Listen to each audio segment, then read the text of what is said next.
नमस्कार दोस्तों, कहानी घर में आपका स्वागत है।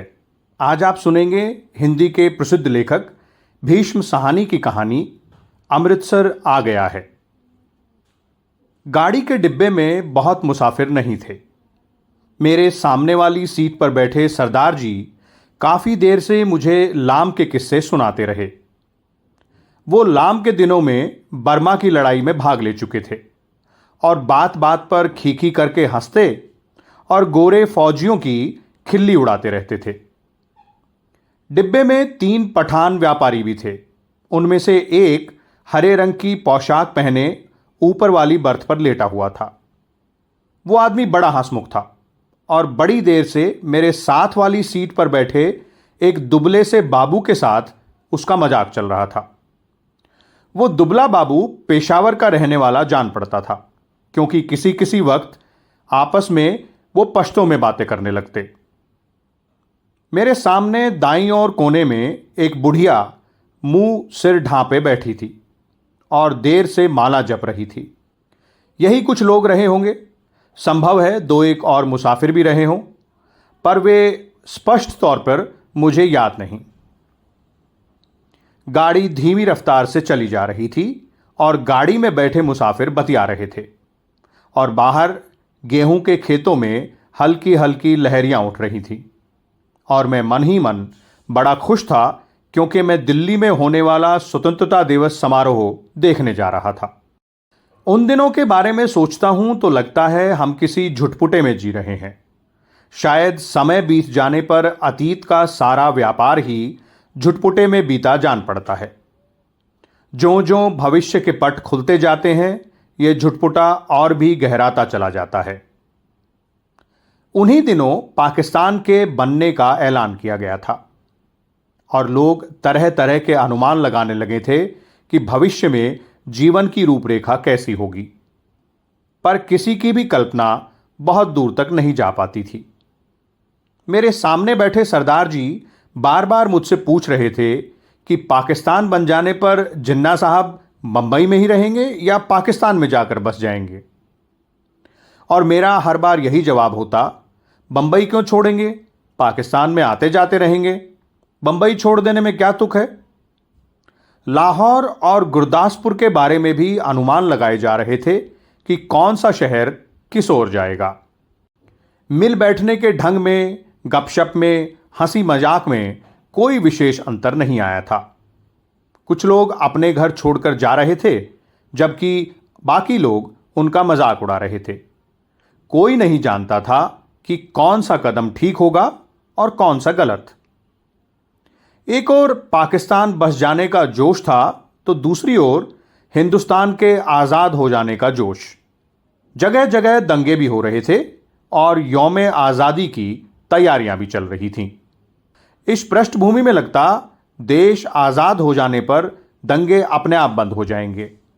वातावरण में इस झुटपुट में आज़ादी की सुनहरी धूल सी उड़ रही थी और साथ ही साथ अनिश्चय भी डोल रहा था। और इसी अनिश्चय की स्थिति में किसी किसी वक्त भावी रिश्तों की रूपरेखा झलक दे जाती थी। शायद झेलम का स्टेशन पीछे छूट चुका था जब ऊपर वाली बर्थ पर बैठे पठान ने एक पोटली खोल ली और उसमें से उबला हुआ मांस और नान रोटी के टुकड़े निकाल निकाल कर अपने साथियों को देने लगा। फिर वो हंसी मजाक के बीच मेरी बगल में बैठे बाबू की ओर भी नान का टुकड़ा और मांस की बोटी बढ़ाकर खाने का आग्रह करने लगा था। काले बाबू, ताकत आएगी, अम जैसा हो जाएगा, बीवी भी तेरे साथ खुश रहेगी। काले दालकोर, तू दाल खाता है इसलिए दुबला है। डब्बे में लोग हंसने लगे थे। बाबू ने पश्तो में कुछ जवाब दिया और फिर मुस्कुराता हुआ सिर हिलाता रहा। इस पर दूसरे पठान ने हंसकर कहा, ओ जालिम, हमारे साथ नहीं लेता है तो अपने हाथ से उठा ले। खुदा कसम बर्ग का गोश्त है और किसी चीज का नहीं। ऊपर बैठा पठान चहक कर बोला, ओ खंजीर के तुम, इधर तुम्हें कौन देखता है। हम तेरी बीवी को नहीं बोलेगा और तू हमारे साथ बोटी तोड़, हम तेरे साथ दाल पिएगा। इस पर एक बार फिर कह कहा उठा, लेकिन दुबला पतला बाबू हंसता सिर हिलाता रहा और कभी कभी दो शब्द पश्तो में भी कह देता। सभी पठान मगन थे। उन्होंने कहा, अरे कितना बुरा बात है, हम खाता है और तू हमारा मुंह देखता है। ये इसलिए नहीं लेता कि तुमने हाथ नहीं धोए हैं, सरदार जी बोले और बोलते ही खीखी करने लगे। अधलेटी मुद्रा में बैठे सरदार जी की आधी तोंद सीट के नीचे लटक रही थी। तुम अभी सोकर उठे हो और उठते ही पोटली खोलकर खाने लग गए हो, इसलिए बाबूजी तुम्हारे हाथ से नहीं लेते, और कोई बात नहीं है। और सरदार जी ने मेरी ओर देखकर आंख मारी और फिर खीखी करने लगे। मांस नहीं खाता है बाबू तो जाओ जनाना डब्बे में बैठो, इधर क्या करता है। और एक बार फिर कहा उठा। डब्बे में और भी अनेक मुसाफिर थे, लेकिन पुराने मुसाफिर यही थे जो सफ़र शुरू होने में गाड़ी में बैठे थे। बाकी मुसाफिर उतरते चढ़ते रहते थे। पुराने मुसाफिर होने के नाते उनमें एक तरह की बेतकल्लुफी आ गई थी। ओ इधर आकर बैठो, तुम हमारे साथ बैठो, आओ जालिम, किस्सा खानी की बातें करेंगे। तभी किसी स्टेशन पर गाड़ी रुकी थी और नए मुसाफिरों का रेला अंदर आ गया था। बहुत से मुसाफिर एक साथ अंदर घुसते चले आए थे। किसी ने पूछा, कौन सा स्टेशन है? मैंने बाहर की ओर देखकर कहा, वजीराबाद है शायद। गाड़ी वहां थोड़ी देर के लिए खड़ी रही, पर छूटने से पहले एक छोटी सी घटना घटी। एक आदमी साथ वाले डब्बे में से पानी लेने उतरा और नल पर जाकर पानी लोटे में भर रहा था। तभी वो भागकर अपने डब्बे की ओर लौट आया। छलछलाते लोटे में से पानी गिर रहा था, लेकिन जिस ढंग से वो भागा था उसी ने बहुत कुछ बता दिया था। नल पर खड़े और लोग भी 3-4 आदमी रहे होंगे, इधर उधर अपने अपने डब्बे की ओर भाग गए थे। इस तरह घबराकर भागते लोगों को मैं देख चुका था। देखते ही देखते प्लेटफॉर्म खाली हो गया, मगर डब्बे के अंदर अभी भी हंसी मजाक चल रहा था। मेरे पास बैठे दुबले बाबू ने कहा, कहीं कोई गड़बड़ है? कहीं कुछ था, लेकिन क्या था कोई भी स्पष्ट नहीं जानता था। मैं अनेक दंगे देख चुका था, इसलिए वातावरण में होने वाली छोटी सी तब्दीली को भी भांप गया था। भागते व्यक्ति, खटाक से बंद होते दरवाजे, घरों की छत पर खड़े लोग, चुप्पी और सन्नाटा, सभी दंगों के चिन्ह थे। तभी पिछले दरवाजे की ओर से, जो प्लेटफॉर्म की ओर ने खुलकर दूसरी ओर खुलता था, हल्का सा शोर हुआ। कोई मुसाफिर अंदर घुसना चाह रहा था। किसी ने कहा, कहाँ घुसा आ रहा है? नहीं है जगह। बोल दिया जगह नहीं है। आवाजें आ रही थी, बंद करो जी दरवाजा, यूं ही मुंह उठाए घुसे आते हैं। जितनी देर कोई मुसाफिर डिब्बे के बाहर खड़ा अंदर आने की चेष्टा करता रहे, अंदर बैठे मुसाफिर उसका विरोध करते रहते। पर एक बार जैसे तैसे वो अंदर आ जाए तो विरोध खत्म हो जाता और वह मुसाफिर जल्दी ही डिब्बे की दुनिया का निवासी बन जाता है। और अगले स्टेशन पर वही सबसे पहले बाहर खड़े मुसाफिरों पर चिल्लाने लगता है, नहीं है जगह, अगले डब्बे में जाओ, घुसे आते हैं। दरवाजे पर शोर बढ़ता जा रहा था। तभी मैले कुचैले कपड़ों और लटकती मूछों वाला एक आदमी दरवाजे में से अंदर घुसता दिखाई दिया। चीकट मैले कपड़े, जरूर कहीं हलवाई की दुकान करता होगा। वो लोगों की शिकायतों आवाज़ों की ओर ध्यान दिए बिना दरवाजे की ओर घूमकर बड़ा सा काले रंग का संदूक अंदर की ओर घसीटने लगा। आ जाओ, तुम भी चढ़ जाओ, वो अपने पीछे किसी से कहे जा रहा था। तभी दरवाजे में एक पतली सूखी सी औरत नजर आई और उससे पीछे 16-17 बरस की सांवली सी एक लड़की अंदर आ गई। लोग अभी भी चिल्लाए जा रहे थे। सरदार जी को कूल्हों के बल उठकर बैठना पड़ा। बंद करो जी दरवाजा, बिना पूछे चढ़े आते हैं। अपने बाप का घर समझ रखा है, मत घुसने दो जी, क्या करते हो, धकेल दो पीछे। और लोग भी चिल्ला रहे थे। वो आदमी अपना सामान अंदर घसीटे जा रहा था और उसकी पत्नी और बेटी संडास के दरवाजे के साथ लगकर खड़े थे। और कोई डिब्बा नहीं मिला? औरत जात को भी यहां उठा लाया है। वो आदमी पसीने से तर था और हांफता हुआ सामान अंदर घसीटे जा रहा था। संदूक के बाद रस्सियों से बंधी खाट की पाटियां अंदर खींचने लगा। टिकट है जी मेरे पास, मैं बेटिकट नहीं हूं। इस पर डब्बे में बैठे बहुत से लोग चुप हो गए, पर बर्थ पर बैठा पठान उचक कर बोला, निकल जाओ इधर से, देखता नहीं है इधर जगह नहीं है। और पठान ने आव देखा न ताव आगे बढ़कर ऊपर से ही उस मुसाफिर के लात जमा दी।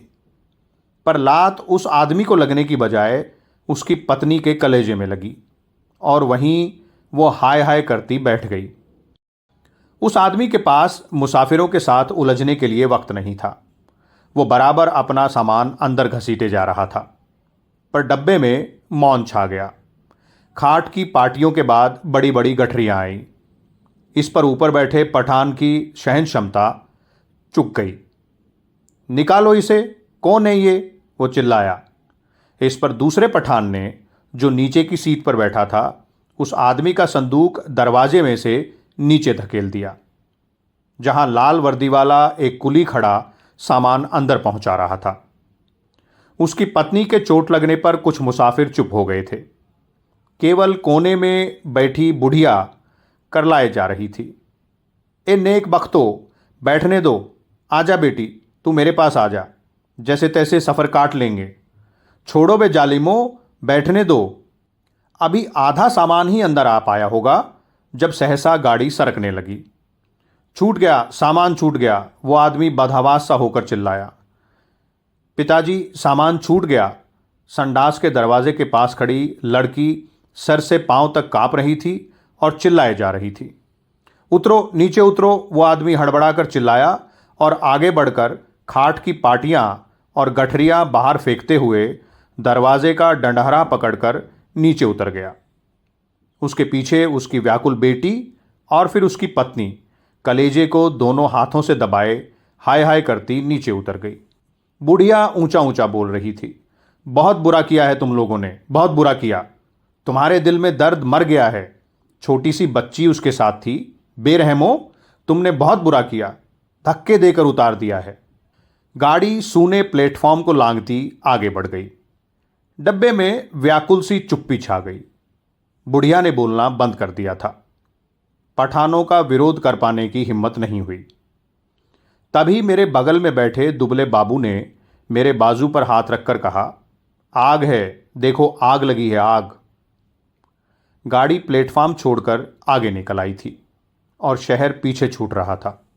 तभी शहर की ओर से उठते धुएं के बादल और उनमें लपलपाती आग के शोले नजर आने लगे। दंगा हुआ है, स्टेशन पर भी लोग भाग रहे हैं, कहीं दंगा हुआ है। शहर में आग लगी थी। बात डिब्बे भर के मुसाफिरों को पता चल गई और वे लपक लपक कर खिड़कियों में से आग का दृश्य देखने लगे। जब गाड़ी शहर छोड़कर आगे बढ़ गई तो डब्बे में सन्नाटा छा गया। मैंने घूमकर डब्बे के अंदर देखा। दुबले बाबू का चेहरा पीला पड़ गया था और माथे पर पसीने की परत किसी मुर्दे के माथे की तरह चमक रही थी। मुझे लगा जैसे अपनी अपनी जगह बैठे सभी मुसाफिरों ने अपने आसपास बैठे लोगों का जायजा ले लिया है। सरदार जी उठकर मेरी सीट पर आ बैठे।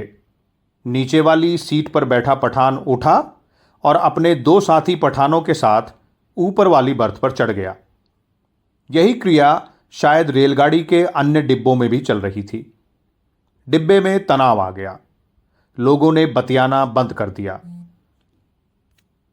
तीनों के तीनों पठान ऊपर वाली बर्थ पर एक साथ बैठे चुपचाप नीचे की ओर देखे जा रहे थे।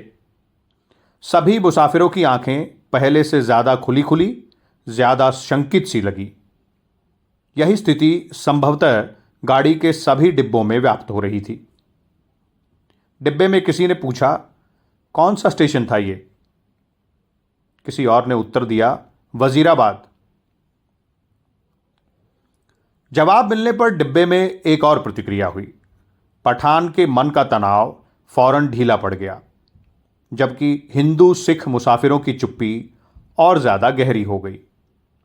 एक पठान ने अपनी वास्केट की जेब में से नस्वार की डिबिया निकाली और नाक में नस्वार चढ़ाने लगा। अन्य पठान भी अपनी अपनी डिबिया निकालकर नस्वार चढ़ाने लगे। बुढ़िया बराबर माला जपे जा रही थी। किसी किसी वक्त उसके बुदबुदाते होंठ नजर आते, लगता उनमें से कोई खोखली सी आवाज निकल रही है। अगले स्टेशन पर जब गाड़ी रुकी तो वहां भी सन्नाटा था। कोई परिंदा तक नहीं फड़क रहा था। हाँ, एक भिश्ती पीठ पर पानी की मशकल लादे प्लेटफॉर्म लांघकर आया और मुसाफिरों को पानी पिलाने लगा। लो पियो पानी। औरतों के डब्बों में से औरतों और बच्चों के अनेक हाथ बाहर निकल आए थे। बहुत मारकाट हुई है, बहुत लोग मरे हैं। लगता था वो इस मारकाट में अकेला पुण्य कमाने चला आया है। गाड़ी सरकी तो सहसा खिड़कियों के पल्ले चढ़ाए जाने लगे। दूर दूर तक पहियों की गड़गड़ाहट के साथ खिड़कियों के पल्ले चढ़ाने की आवाज आने लगी। किसी अज्ञात आशंकावश दुबला बाबू मेरे पास वाली सीट पर से उठा और 2 सीटों के बीच फर्श पर लेट गया। उसका चेहरा अभी भी मुर्दे जैसा पीला हो रहा था। इस पर बर्थ पर बैठा पठान उसकी ठिठोली करने लगा। और बेगैरत, तुम मर्दे की औरतें, सीट पर से उठकर नीचे लेटता है, तुम मर्द के नाम को बदनाम करता है। वो बोल रहा था और बार बार हंसे जा रहा था। फिर वो उससे पश्तो में कुछ कहने लगा। बाबू चुप बना लेटा रहा। अन्य सभी मुसाफिर चुप थे। डब्बे का वातावरण बोझिल बना हुआ था। ऐसे आदमी को हम डब्बे में नहीं बैठने देगा। ओ बाबू, अगले स्टेशन पर उतर जाओ और जनाना डब्बे में बैठो। मगर बाबू की हाजिर जवाबी अपने कंठ में सूख चली थी। हकलाकर चुप रहा। पर थोड़ी देर बाद वो अपने आप उठकर सीट पर जा बैठा और देर तक अपने कपड़ों की धूल झाड़ता रहा। वो क्यों उठकर फर्श पर लेट गया था? शायद उसे डर था कि बाहर से गाड़ी पर पथराव होगा या गोली चलेगी। शायद इसी कारण खिड़कियों के पल्ले चढ़ाए जा रहे थे। कुछ भी कहना कठिन था। मुमकिन है किसी एक मुसाफिर ने किसी कारण से खिड़की का पल्ला चढ़ाया हो। उसकी देखा देखी बिना सोचे समझे धड़ाधड़ खिड़कियों के पल्ले चढ़ाए जाने लगे थे। बोझिल अनिश्चित से वातावरण में सफर कटने लगा। रात गहराने लगी थी। डब्बे के मुसाफिर स्तब्ध और शंकित ज्यों के त्यों बैठे थे।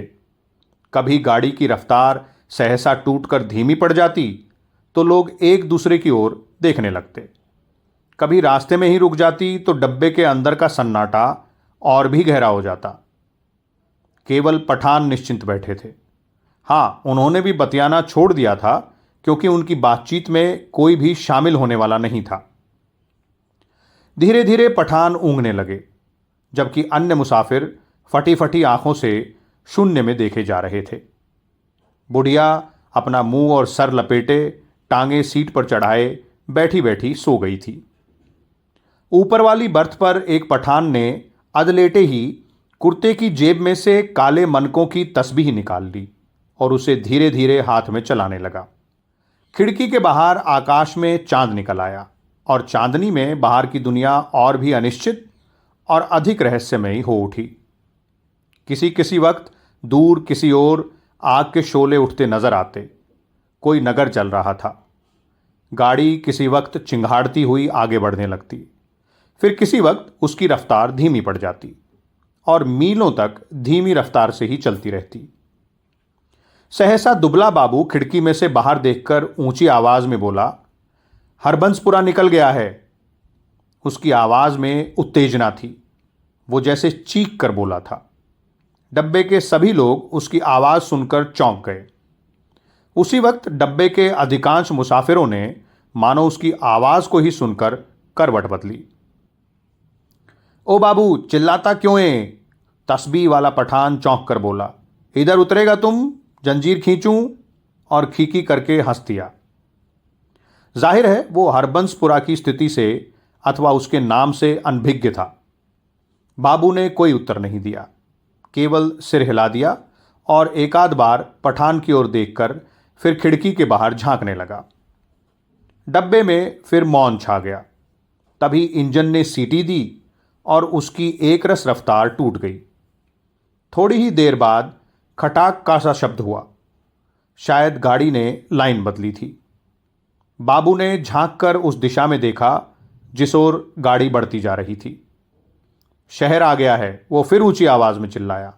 अमृतसर आ गया है, उसने फिर से कहा और उछल कर खड़ा हो गया और ऊपर वाली बर्थ पर लेटे पठान को संबोधित करके चिल्लाया, ओबे पठान के बच्चे, नीचे उतर तेरी माँ की, नीचे उतर तेरी उस पठान बनाने वाले की मैं।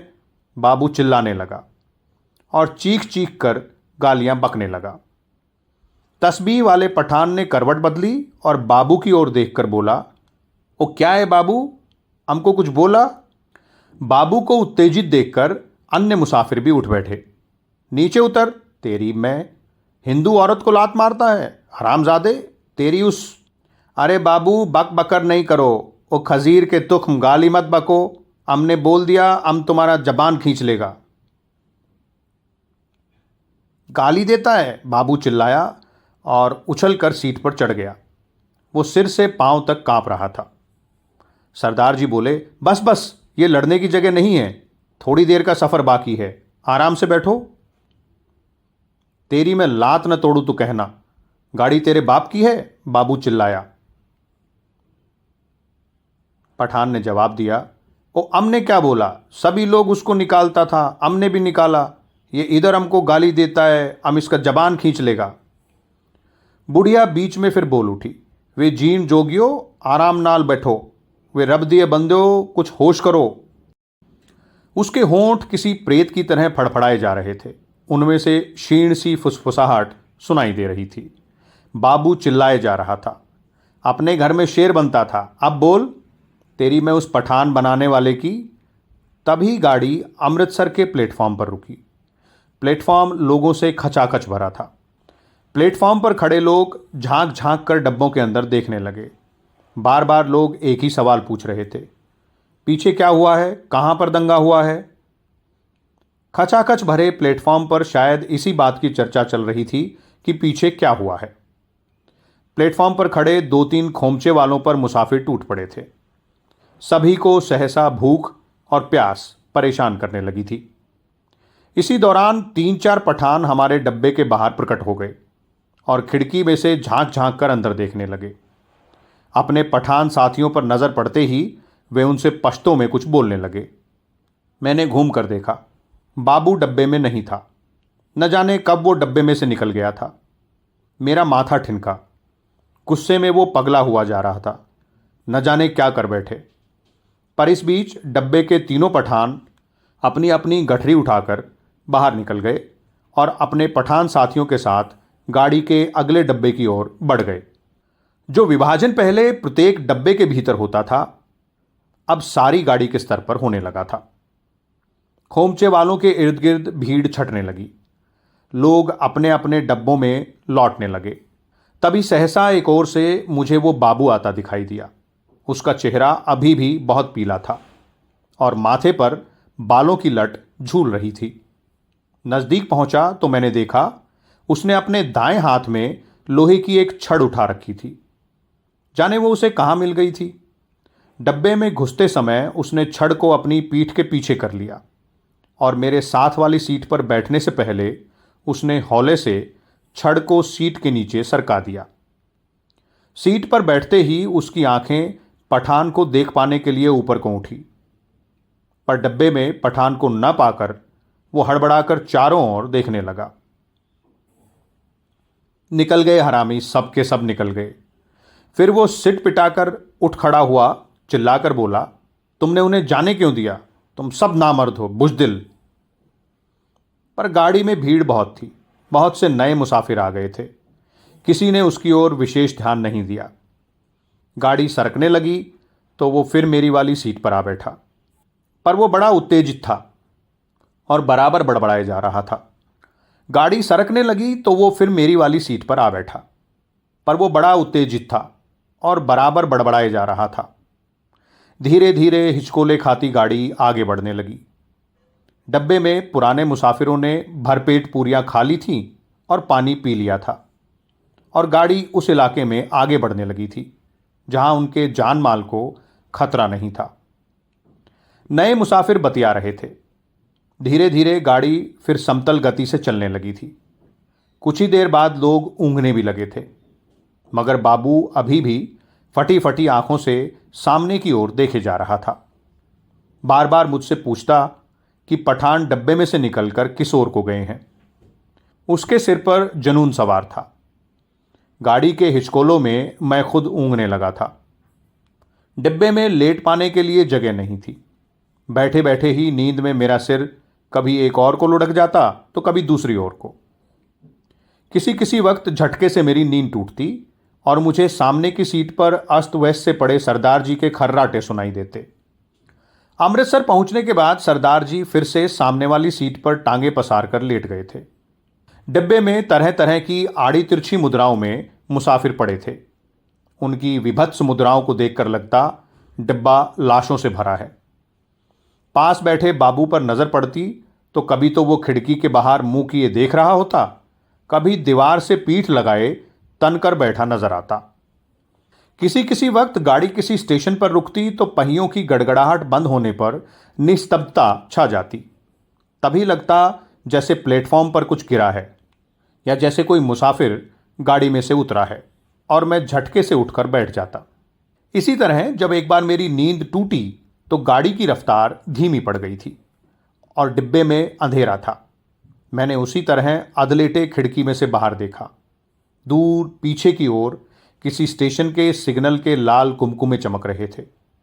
स्पष्टतः गाड़ी कोई स्टेशन लांग कर आई थी, पर अभी तक उसने रफ्तार नहीं पकड़ी थी।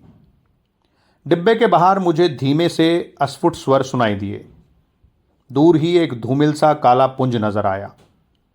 नींद की खुमारी में मेरी आंखें कुछ देर तक उस पर लगी रही। फिर मैंने उसे समझ पाने का विचार छोड़ दिया। डिब्बे के अंदर अंधेरा था। बत्तियां बुझी हुई थी, लेकिन बाहर लगता था पौ फटने वाली है।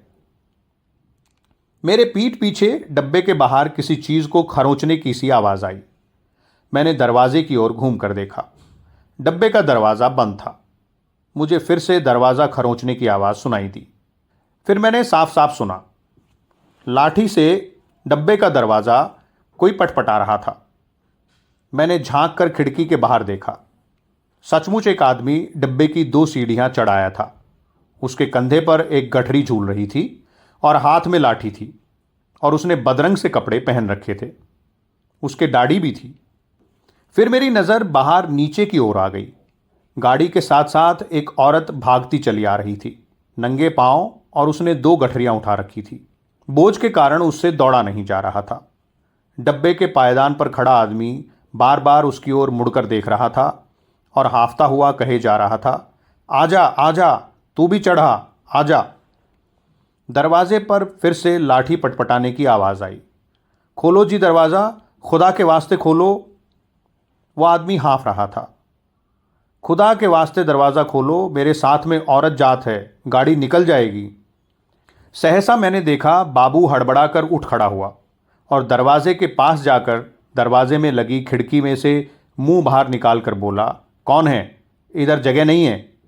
बाहर खड़ा आदमी फिर गिड़गिड़ाने लगा, खुदा के वास्ते दरवाज़ा खोलो, गाड़ी निकल जाएगी। और वह आदमी खिड़की में से अपना हाथ अंदर डालकर दरवाज़ा खोल पाने के लिए सिटकनी टटोलने लगा। नहीं है जगह, बोल दिया, उतर जाओ गाड़ी पर से, बाबू चिल्लाया, और उसी क्षण लपक कर दरवाज़ा खोल दिया। या अल्लाह, उस आदमी के अस्फुट से शब्द सुनाई दिए। दरवाज़ा खुलने पर जैसे उसने इत्मीनान की सांस ली हो। और इसी वक्त मैंने बाबू के हाथ में छड़ चमकते देखा। एक ही भरपूर वार बाबू ने उस मुसाफिर के सर पर किया था। मैं देखते ही डर गया और मेरी टांगें लरस गईं। मुझे लगा जैसे छड़ के वार का उस आदमी पर कोई असर नहीं हुआ। उसके दोनों हाथ अभी भी जोर से डंडहरे को पकड़े हुए थे। तभी सहसा उसके चेहरे पर लहू की 2-3 धारें एक साथ फूट पड़ी। मुझे उसके खुले होंठ और चमकते दांत नजर आए। वो 2-1 बार या अल्लाह बुदबुदाया, फिर उसके पैर लड़खड़ा गए। उसकी आंखों ने बाबू की ओर देखा, अधमुंदी सी आंखें जो धीरे धीरे सिकुड़ती जा रही थी। मानो उसे पहचानने की कोशिश कर रही हों कि वो कौन है और उससे किस अदावत का बदला ले रहा है। इस बीच अंधेरा कुछ और छन गया था। उसके होंठ फिर से फड़फड़ाए और उनमें सफ़ेद दांत फिर से झलक उठे।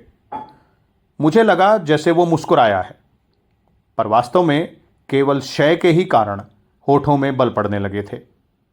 नीचे पटरी के साथ साथ भागती औरत बड़बड़ाए और कोसे जा रही थी। उसे अभी भी मालूम नहीं हो पाया था कि क्या हुआ है। वो अभी भी शायद ये समझ रही थी कि गठरी के कारण उसका पति गाड़ी पर ठीक तरह से चढ़ नहीं पा रहा है, कि उसका पैर जम नहीं पा रहा है। वो गाड़ी के साथ साथ भागती हुई अपनी 2 गठरियों के बावजूद अपने पति के पैर पकड़ पकड़ कर सीढ़ी पर टिकने की कोशिश कर रही थी। तभी सहसा डंढेरे से उस आदमी के दोनों हाथ छूट गए और वो कटे पेड़ की भांति नीचे जा गिरा, और उसके गिरते ही औरत ने भागना बंद कर दिया, मानो दोनों का सफ़र एक साथ ही खत्म हो गया हो। बाबू अब भी मेरे निकट डिब्बे के खुले दरवाजे में बुत का बुत बना खड़ा था। लोहे की छड़ अभी भी उसके हाथ में थी। मुझे लगा जैसे वह छड़ को फेंक देना चाहता है, लेकिन उसे फेंक नहीं पा रहा। उसका हाथ जैसे उठ नहीं रहा था। मेरी सांस अभी भी फूली हुई थी और डिब्बे के अंधियारे कोने में मैं खिड़की के साथ सट कर बैठा उसकी ओर देखे जा रहा था। फिर वो आदमी खड़े खड़े हिला। किसी अज्ञात प्रेरणावश वो एक कदम आगे बढ़ाया और दरवाजे में से बाहर पीछे की ओर देखने लगा। गाड़ी आगे निकलती जा रही थी। दूर पटरी के किनारे अंधियारा पुंज सा नजर आ रहा था। बाबू का शरीर हरकत में आया। एक झटके में उसने छड़ को डब्बे के बाहर फेंक दिया। फिर घूमकर डब्बे के अंदर दाएं बाएं देखने लगा। सभी मुसाफिर सोए पड़े थे। मेरी ओर उसकी नज़र नहीं उठी। थोड़ी देर तक वो खड़ा डोलता रहा। फिर उसने घूमकर दरवाज़ा बंद कर दिया। उसने ध्यान से अपने कपड़ों की ओर देखा, अपने दोनों हाथों की ओर देखा। फिर एक एक करके अपने दोनों हाथों को नाक के पास ले जाकर उन्हें सूंघा, मानो जानना चाहता हो कि उसके हाथों से खून की बू तो नहीं आ रही है। फिर वो दबे पांव चलता हुआ आया और मेरी बगल वाली सीट पर बैठ गया। धीरे धीरे झुटपुटा छटने लगा। दिन खुलने लगा। साफ सुथरी सी रोशनी चारों ओर फैलने लगी। किसी ने जंजीर खींचकर गाड़ी को खड़ा नहीं किया था। छड़ खाकर गिरी उसकी देह मीलों पीछे छूट चुकी थी। सामने गेहूं के खेतों में फिर से हल्की हल्की लहरियां उठने लगी थीं। सरदार जी बदन खुजलाते उठ बैठे। मेरी बगल में बैठा बाबू दोनों हाथ सर के पीछे रखे सामने की ओर देखे जा रहा था। रात भर में उसके चेहरे पर दाढ़ी के छोटे छोटे बाल उगाए थे। अपने सामने बैठा देखकर सरदार उसके साथ बतियाने लगा।